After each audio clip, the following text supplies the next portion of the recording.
हाँ, फर्जी दुकानदार सर राहुल गांधी आए और उन्होंने बिहार में जो जातिगत जनगणना हुआ है उसे उन्होंने फेक बताया है।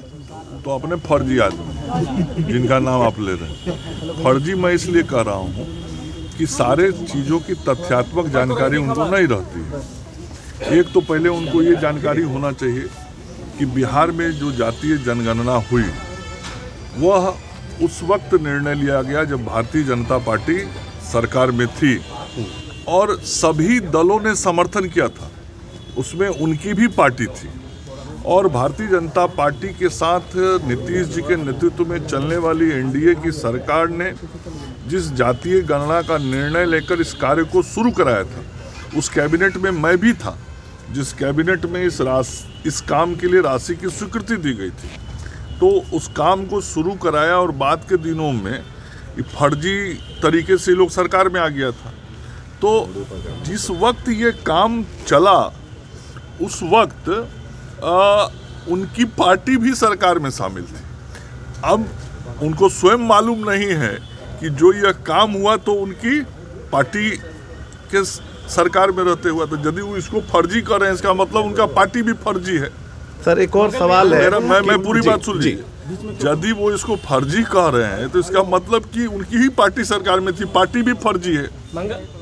मेरा बात सुन लीजिए। दूसरा, जब यह जांच रिपोर्ट आया तो इस जांच रिपोर्ट को सरकार ने सार्वजनिक किया, समाज के सामने रखा और साथ ही सरकार ने यह समाज के सामने बातों को रख के कहा कि यदि किसी को इस पर आपत्ति है तो वो सरकार के सामने अपना आपत्ति दर्ज करे, फिर सरकार उसकी जांच कराएगी। तो आज तक तो किसी ने आपत्ति दर्ज नहीं किया, उनकी पार्टी के लोगों ने भी नहीं किया, उन्होंने भी नहीं किया। तो कुल मिला के फर्जी जानकारियों के आधार पर बयान देने वाला नेता भी फर्जी ही होता है।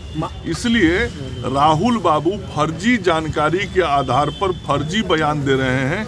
हम लोगों के नज़र में वो नेता भी फर्जी ही हैं। अच्छा, ये मांझी जी कह रहे हैं कि दिल्ली में टिकट नहीं मिला, झारखंड में नहीं मिला, बिहार में अपना औकात बता देंगे और रोहिणी जी को का ऑफर भी मिल रहा है। सभी हमारे सम्मानित जो एनडीए के नेता हैं, आप लोगों को उसकी चिंता नहीं करनी है। हमारे जो सभी सम्मानित एनडीए के नेता हैं वह केंद्रीय स्तर पर बैठते हैं, सब बात होती है और सब निर्णय होता है। महागठबंधन के नेता कर रहे हैं डूबती नैया को पार लगाएंगे मांझी जी को। अच्छा बताइए ना, डूबती नैया उनका ना है।